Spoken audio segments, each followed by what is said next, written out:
Hey, it's Lisa Neller here with Lisa Neller Coaching and a minute for your mind tonight. I've been thinking because it's springtime. I love springtime. It's my favorite time of year. And here in Arizona, the weather is getting really nice. The sun's out. Of course, the sun's out all year long, but it's definitely warming up. Just about 2 weeks ago, the orange blossoms were fragrant in the air. I love this time of year. And it's the time of year when everybody kind of wants to celebrate by cleaning, right? Like we want to fix up the house a little bit, throw out the trash, sweep the cobwebs, that kind of thing. So I got to thinking because, I know we live in a thought-created world, and I'm all about managing the mind. And so I thought, why not come up with 5 tips for spring cleaning your mind? So that's what I've done here. I'm going to go through them real quick with you. And here we go. And the benefit of doing this is that it gives you a fresh new perspective on thinking, I think. So bear with me. Number 1 is organize your thoughts into 2 camps. So you have the positive camp, which are typically true thoughts and they're useful. So with those thoughts, the positive, useful, true ones, we're gonna find a home for those in the brain. We're gonna keep those on file. We're gonna repeat those thoughts over and over again. And then the other camp is the negative, the untrue and unhelpful thoughts. And we're gonna take those thoughts and we're gonna sweep those away. We're gonna get rid of those, throw them in the trash. Now, I know it's easier said than done, but it is a practice. Like you can get used to doing that once you start to notice which thoughts are true, which thoughts aren't. And we're going to get to that in a little bit too. Second tip is to watch the judgment. There's this, we call it a saboteur in your mind. And it's this little judge that judges everyone and judges yourself. And it's very destructive, right? So watch this part of yourself. And once you train yourself to do this, you will start to notice how you're sizing people up, how you're creating a narrative for people. And it is a bad habit to be in. So let's just watch the judgment. And the way to get around that is to see the good in others first, see the good in yourself first, and see the good in others. And that is a practice. You got to be conscious about doing it.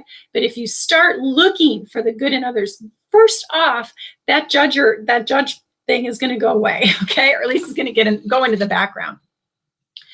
Third tip, seek to understand other people and their opinions and their thoughts and their feelings and their situations.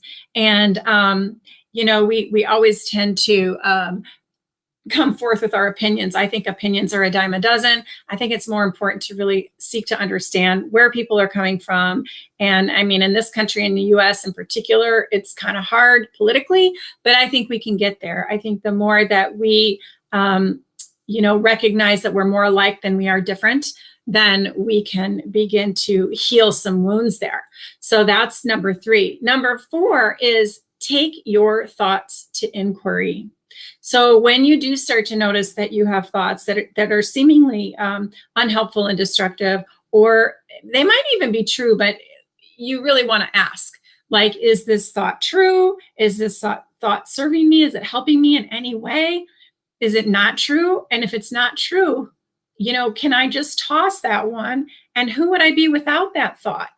So always ask about your thoughts and make that a habit, because when you do, you're going to your mind's going to expand and it's going to be amazing. 5, tip number 5 is try on new thoughts.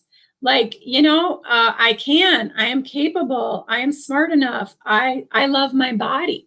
So thoughts that you wouldn't normally try them on, see how they fit. Sometimes life can change pretty dramatically.